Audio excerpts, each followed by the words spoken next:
Hey y'all!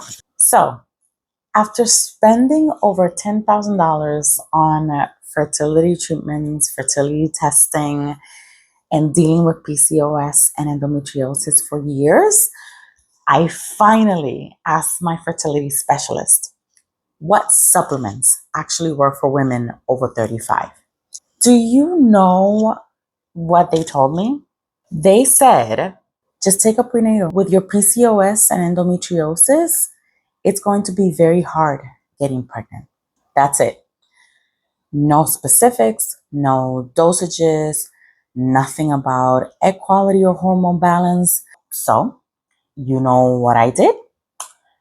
I did my own research and found these 5 supplements that actually helped me reverse 80% of my PCOS symptoms and improve my egg quality.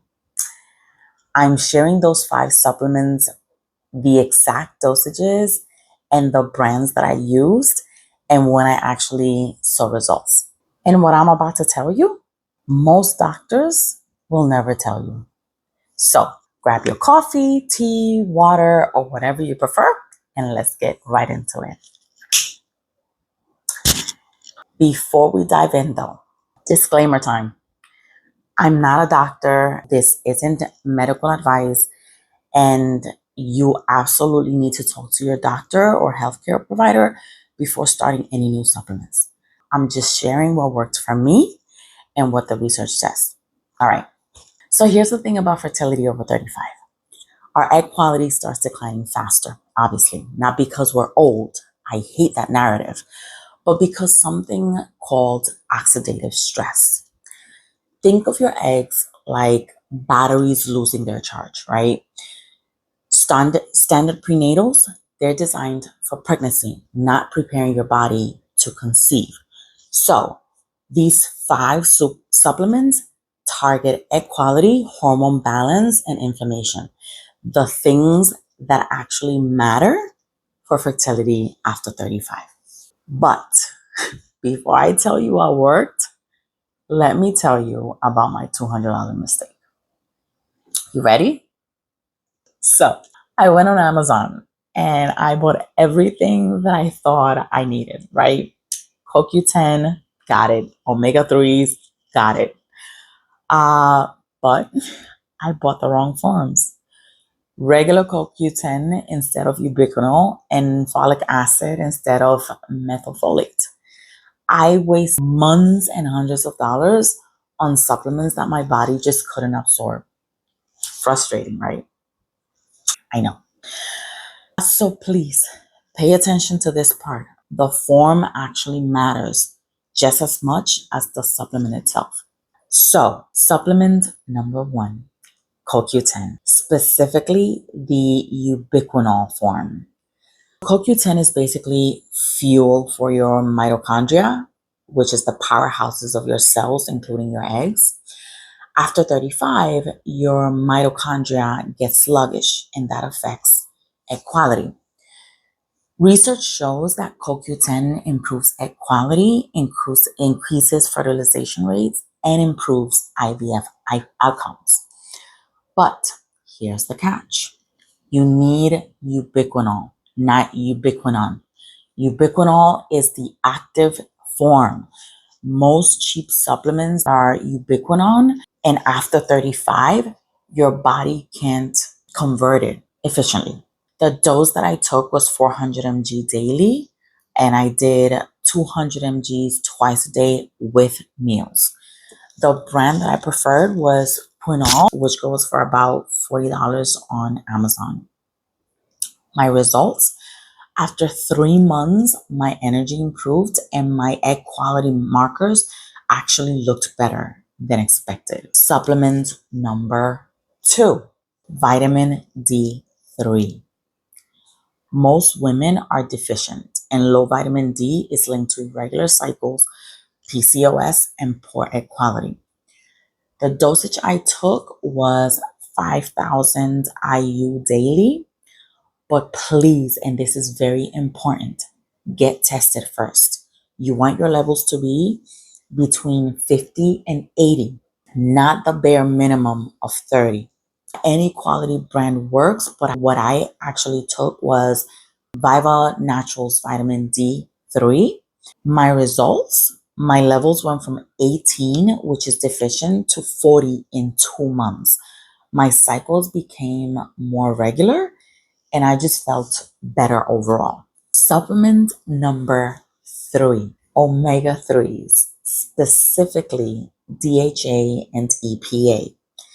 These are anti inflammatory powerhouses. If you have PCOS or endometriosis like me, inflammation is sabotaging your fertility. One warning though, omega 3s can thin your blood slightly. So if you're on blood thinners or you have to have surgery, talk to your doctor first.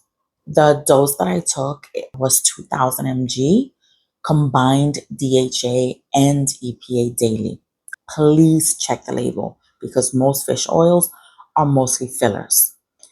The brand that I took was Nordic Naturals Prenatal DHA, which was approximately $35 a month on Amazon. My results: less joint pain, better mood, and my inflammatory marker dropped significantly. To me, that's a win. Supplement number 4, and I actually touched upon this on my last video, and that was Myo-Inositol.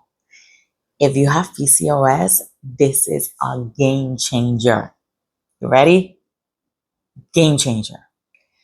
So, inositol helps your body use insulin properly.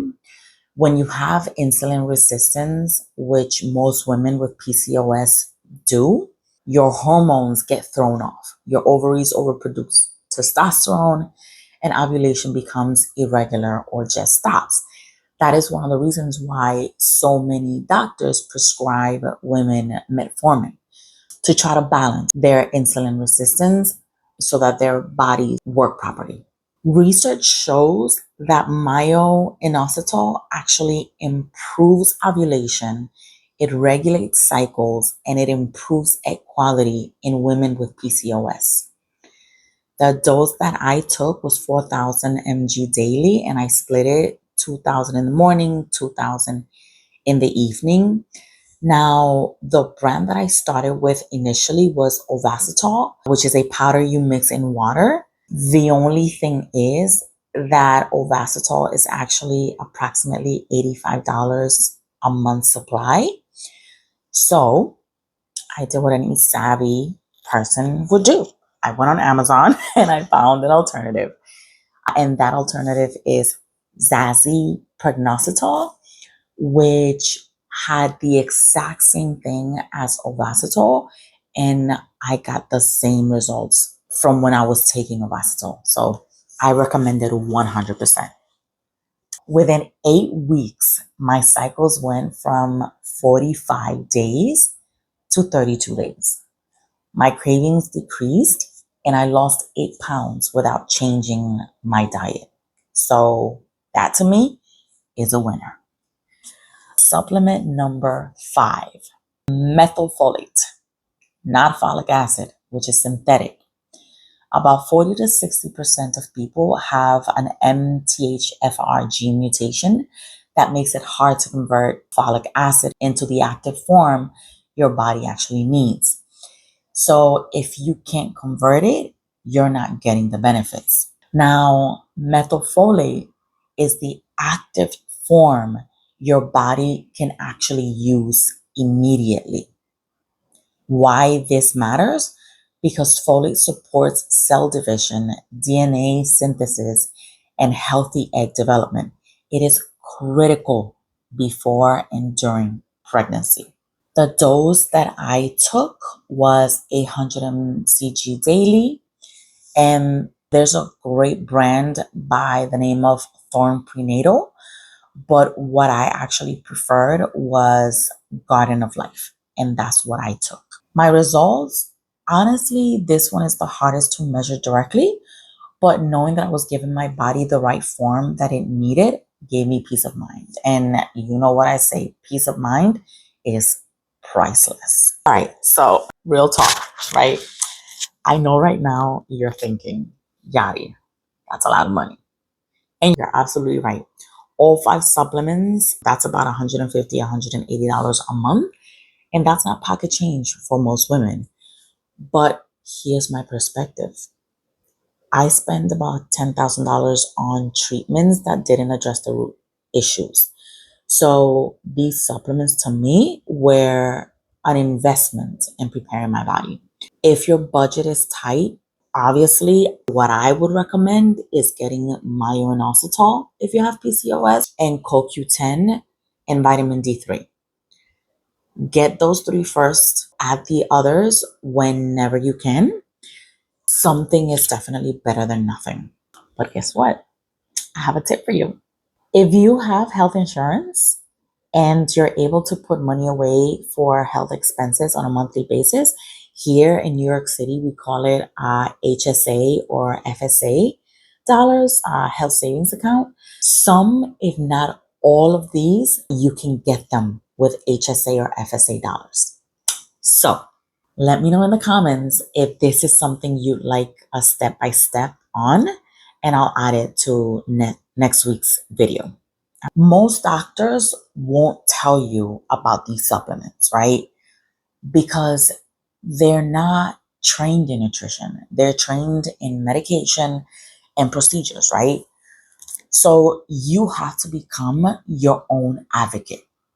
Do your research. Ask as many questions as you possibly have. Push back if something doesn't seem right. I'm not saying ignore your doctor. I'm just saying partner with them.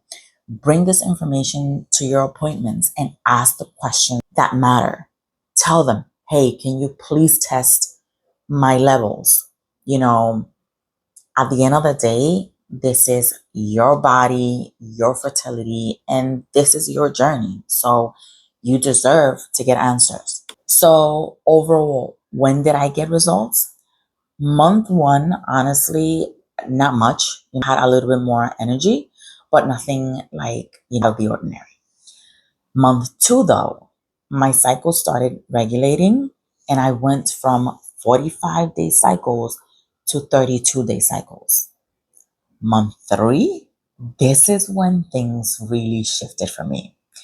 I had noticeably more energy, better mood, less inflammation, and my skin cleared up. So by month 6, and when I went to see my doctor and they looked at my hormone levels, they actually looked better than they had seen it. My AMH levels improved. My cycles were consistent from 32 days, and I felt like myself again. Okay, here's what I want you to do. Step 1, take a screenshot of this video or save it. You'll want to reference the dosages and the brands. Step 2, schedule appointments with your doctor.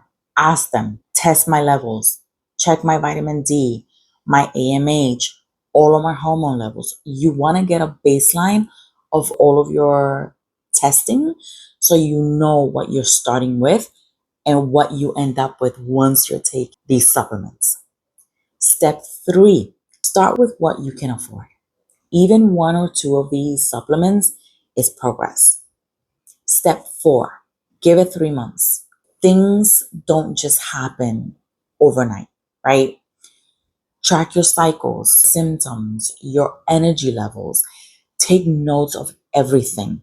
Your body will tell you what's working. Okay? If this video helped you, please hit that like button and subscribe. I'm sharing everything that I've learned on this journey, the good, the bad, the expensive mistakes, so that you don't have to figure it out alone. I've also made a full video breaking down the diet and lifestyle changes that help me reverse 80% of my PCOS symptoms. That's linked in the description down below. Remember, you're not alone. You're not broken. Your body is not failing you. You are perfect the way you are. Sometimes your body needs a little bit more support. And that's what I'm here for. I'll help you figure things out so that you don't feel like I felt while I was going through it. You got this. And I'm rooting for you. Okay? I'll see you in the next video. Thank you, thank you, thank you. I love you. Mwah, mwah, mwah, mwah. Bye.